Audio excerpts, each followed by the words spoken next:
Hi, I'm Advisor and you're in the bin. Okay guys, for today's YouTube video, I'm going to be reacting to SypherPK's video of what is actually the best mythic of all time in Fortnite. It's a hard question that people always ask, and now we're going to find out. And if you want to see more of some reaction videos, if this video gets 10 likes, we'll do another reaction video. Now let's start watching. Okay.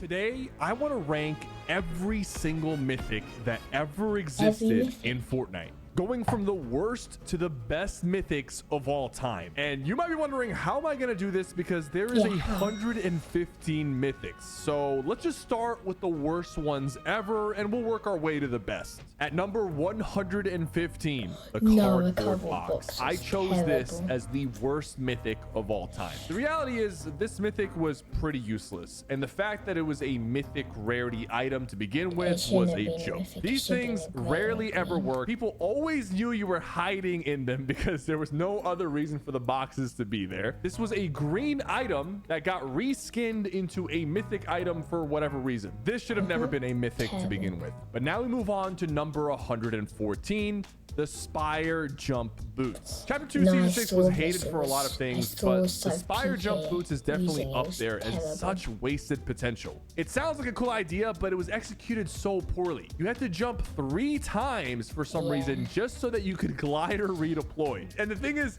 to even get these, you didn't just find them in some mythic chests or kill a boss. You had to, first thing, eliminate a Spire Guardian at a Guardian Tower. They dropped some random stone. You had to take it to the center of the map, and then you got your useless jumping boots. Doing all of that was not worth it, and after like the first week of the season, I did not see anybody using these mythics because it was such a pain to get, and they were so useless. And now at number 113, this one was painful. The Paper Bomb Kunai. I'm a huge fan of Naruto. So when I heard there was a Naruto collab, I was excited. And then there was going to be a mythic item. I was like, what are we going to get? The Rasengan, Shadow Clone Jutsu, Shidori, Fire Style Fireball Jutsu. There's so many possibilities. They gave us the Kunai, and this could have been a lot cooler, right? Maybe you could teleport with them. Maybe they actually did some damage. This thing only did 35 damage, and there was like an explosive part to it as well. It wasn't that useful. It wasn't even good at breaking builds, and you could only carry up to 6 of them.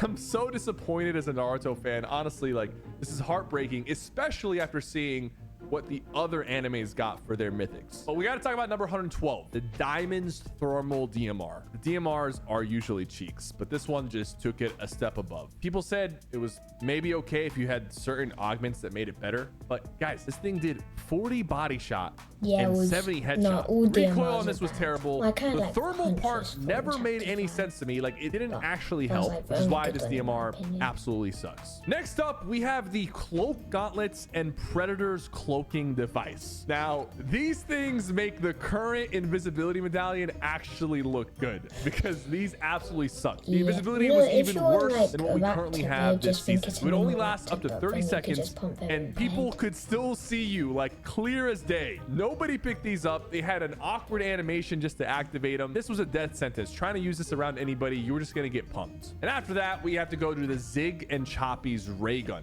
I mean, it had a cool animation and it looked pretty cool, but the laser only did 12 damage per hit, and you could only shoot it for a few seconds before it overheated and had to cool down. You could never ever kill somebody who had full health, full shield with this before it overheated. And the worst part is you had to charge up the attack a little bit, so you couldn't instantly use it, which made it feel even worse. And next up, Deadpool makes the list with the mythic Deadpool hand cannons. You see, the idea of this item was very cool. Mythic dual wield hand cannons that would heal you every time you did damage. But the issue was that one, it barely did any damage, 21 damage. And guess what? You would only get 3 health for every shot you hit. I'm talking 3. Yes, just 3. It was unnoticeable that you were actually getting healed. Plus, you had to fight Deadpool at the yacht on the corner of the map. It was just never worth it. And they were inaccurate. They didn't have first shot accuracy. They didn't do damage, and they barely healed you. And next up, we have another reskinned item that somehow became a mythic, the Mandalorian jetpack. So people were really excited to see the Mandalorian come in for season 5, chapter 2. But the thing is, the jetpack was just like a regular jetpack that was already in the game before. It ran out of gas extremely fast. You could only fly around for about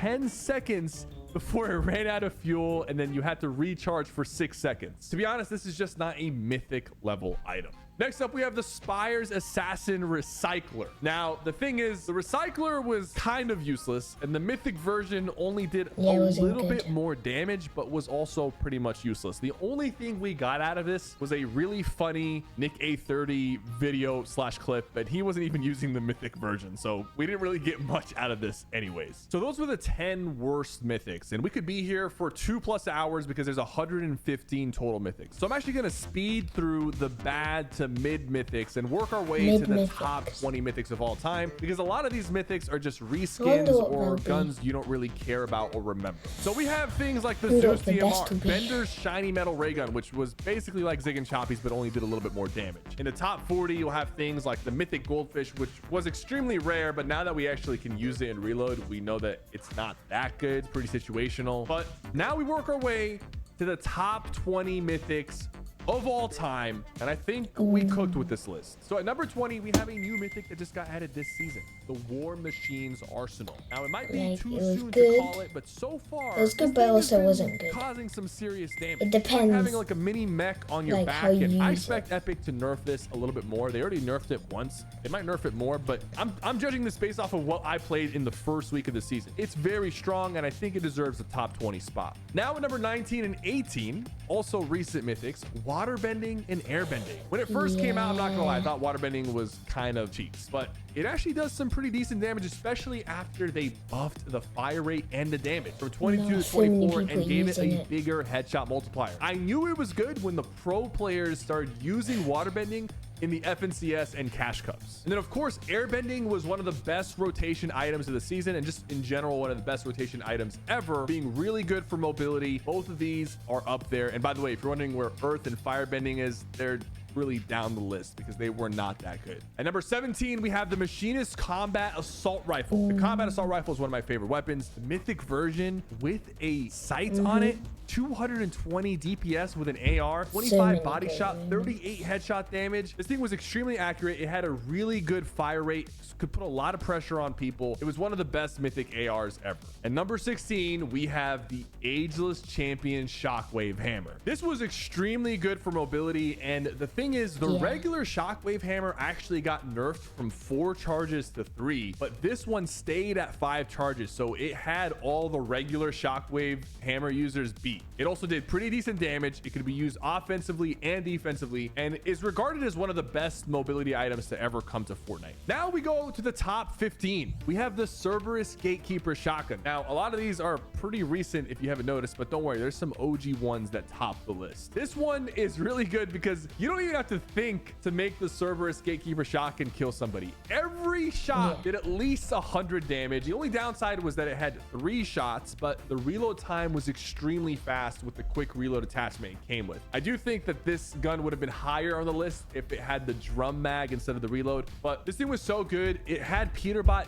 dominating other pros during the FNCS, and he ended up winning the FNCS championship. At number 14 to 13, probably one of my favorite mobility items ever, the Spider-Man and Spider-Verse Mythic. They were extremely useful. They had 80 charges, so you never really ran out. And the cooldown, you know, was pretty manageable. It was short if you only used it a few times, and it was 15 seconds at max if you were swinging around the entire time. It prevented fall damage as long as you didn't get shot out, and it allowed you to pull off some crazy plays. And overall, just the way this mythic was just implemented, the way it was coded, made some actual Spider-Man games seem like ripoffs. At number 12, we have a auto shotgun, the Oscar's Frenzy Auto Shotgun. I'm not gonna lie, the Frenzy Auto Shotgun pretty much ruined Chapter 5 Season 1 for me. It was my worst offender, and it got me killed the most. But the Oscar's Frenzy was even worse. 78 body shot, 136 headshot. It had an insane amount of shots before you had to reload. They ended up nerfing the fire rate, but it was still dominating, and Clicks ended up using it during his FNCS run.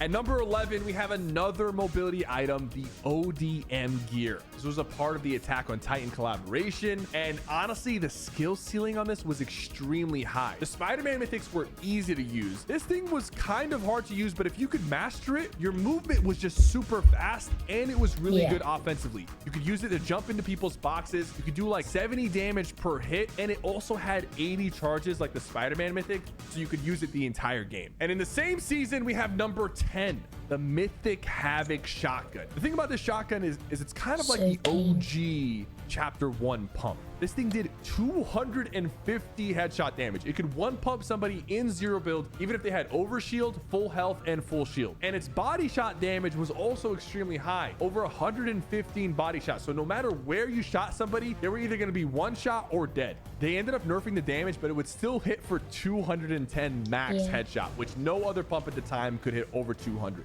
At number 9 and 8, we're going back to chapter 2, the Sky's assault rifle and grappler, the mythic version of the Scar. 37 body shot, 55 headshot, 222 DPS, and it had a faster fire rate than a regular Scar. It felt really good, especially for chapter 2, and you had the grappler, which never ran out of uses and gave you infinite mobility the entire game.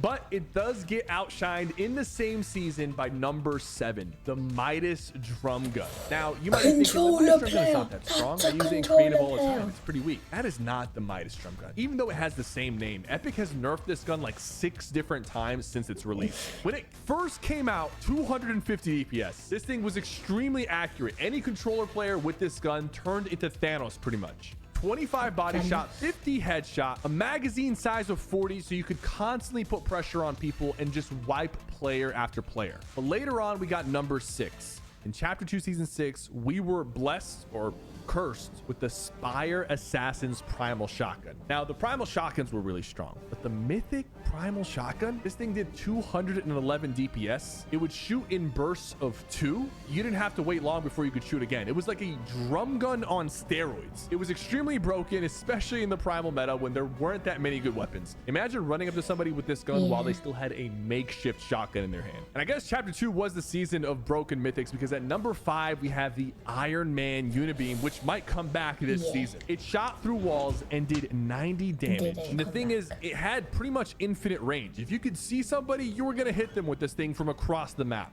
The charge didn't take long, so you weren't really at risk of getting headshot sniped. And this thing just lets you open up any fight with a free 90 damage. And now we go to number 4, the Infinity Blade. This thing caused so much havoc, especially for the chapter 1 players. One of our first mythic weapons, and it would do 75 damage per swing, and it had an alternate leap attack which would break all builds. But this mythic weapon didn't just do that. It turned you into a mini boss by giving you 200 health and 200 shield, so you were really hard to kill.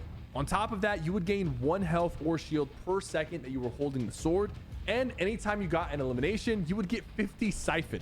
This mythic was so strong, Epic eventually apologized for how strong it was and then severely nerfed it. This was introduced in chapter 1 season 7, right around the time of the winter royale, and they did not remove this before the tournament.